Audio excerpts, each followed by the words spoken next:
Welcome to our course series for system design. I am BitMagicBot, and in this video, we will learn about load balancing in system design. We will assume that you already have good knowledge about scaling, mainly horizontal scaling. If you don't have prior knowledge of scaling, no worries. Check out our video on scaling before this one. The link to the video is in the top right corner and in the description. Let's dig deep into load balancing. In this video, we will learn about what is load balancing. What are its applications, what does it solve, and why is it required? Where do you place your load balancers? What are the different types of algorithms for load balancing? Let's look at what load balancing is. Let's say, you have designed one application with one single server. People like it a lot, and you have started earning a steady flow of revenue. Till this point, the number of users for your application is as per your expectations. Let's say, one of your campaigns that did marketing for your site has gone viral. Now, there are a lot of people visiting your website. More than you expected. The traffic on that website increases and the load on a single server also increases. The concurrent traffic overwhelms the single server, and the website becomes slower for the users. To meet the request of these high volumes of data, and to return the correct response in a fast and reliable manner, we need to scale the server. You can scale the system horizontally. Now that you have multiple servers serving the requests, who is going to decide which request should be routed to which server? So, you need a mechanism that acts as a decider, which takes a decision to route the request to the correct server. The decider in the previous section is called the load balancer.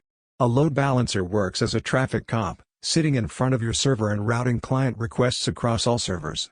It simply distributes the set of requested operations, database write requests, cache queries, effectively across multiple servers, and ensures that no single server bears too many requests that lead to degrading the overall performance of the application. A load balancer can be a physical device, or a virtualized instance, running on specialized hardware or a software process.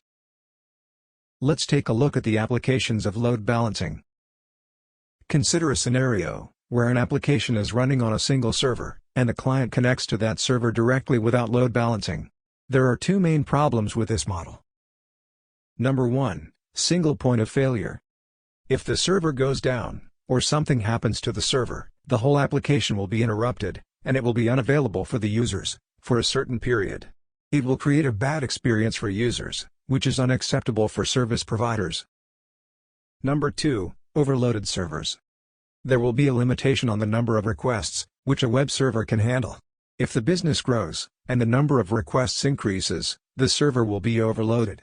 To solve the increasing number of requests, we need to add few more servers, and we need to distribute the requests to the cluster of servers. To solve these two issues, we use load balancers. Let's see how.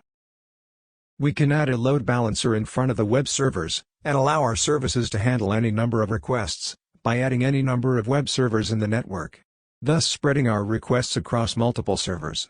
For some reason, if one of the servers goes offline, the service will be continued using the rest of the healthy servers. Also, the latency on each request will go down, because each server is not bottlenecked on RAM, disk, or CPU anymore. Benefits of load balancing. Load balancers minimize server response time, and maximize throughput. They ensure high availability and reliability, by sending requests only to online servers. Load balancers do continuous health checks, to monitor the server's capability of handling the request. Depending on the number of requests or demand, load balancers add or remove the number of servers. So now that we know what load balancers are, and why are they useful, let's look at where we can place them. You can place the load balancer at any position where you have distributed network. In between the client application, or user, and the server. In between the server, and the application, or job servers. In between the application servers, and the cache servers. In between the cache servers, and the database servers. Let's look at the different algorithms for load balancing. Load balancers consider two factors before forwarding a request to a backend server. They will first ensure that the server they choose is actually responding appropriately to requests, and then use a pre-configured algorithm to select one from the set of healthy servers. We will discuss these algorithms shortly. Load balancers should only forward traffic to healthy backend servers. To monitor the health of a backend server, health checks regularly attempt to connect to backend servers to ensure that servers are listening. If a server fails a health check, it is automatically removed from the pool, and traffic will not be forwarded to it until it responds to the health checks again. Least connection method. This method directs traffic to the server with the fewest active connections. This approach is quite useful when there are a large number of persistent client connections, which are unevenly distributed between the servers. Let's say, we have 3 servers with 0 active connections at first. Once a request comes, the server with a minimum active connection would be picked. Hence, the first request goes to the first server. Now, the first server has 1 active connection. The next request goes to the second server, as it has 0 active connections, and increases it to 1 active connection. The third request will be directed to third server, as it has 0 active connections, and all the other servers have 1. Now, all the servers have 1 active connection, and the algorithm repeats. Least response time method. This algorithm directs traffic to the server, with the fewest active connections, and the lowest average response time. Let's say, we have 3 servers with 0 active connections, and an average response time of 0.2 seconds, 0.1 seconds, and half a seconds respectively.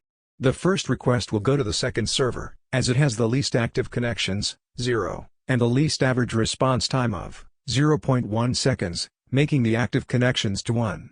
The next request goes to first server, as it has the least active connections, 0, and the least average response time of 0.2 seconds, of the 2 remaining servers. The third request goes to third server, as it has the least active connections, 0, and the rest of the servers have active connections as 1. Least bandwidth method. This method selects the server that is currently serving the least amount of traffic, measured in megabits per second. Let's say, we have 3 servers initially with traffic 3 megabytes, 2 megabytes, and 1 megabyte respectively. So, a request that comes requiring 3 megabytes per second bandwidth, is redirected to the third server, as it has the least traffic of 1 megabyte. This makes the traffic on server 3 as 4 megabytes. The second request also requires 3 megabytes per second bandwidth, and it is redirected to server 2, as it has the least traffic that is 2 megabytes, making it 5 megabytes. The next request also comes with 3 megabytes per second bandwidth, this time it's redirected to server 1, as it has the least traffic, 3 megabytes, making it 6 megabytes. Round-robin method. This method cycles through a list of servers, and sends each new request to the next server. When it reaches the end of the list, it starts over at the beginning. It is most useful when the servers are of equal specification, and there are not many persistent connections.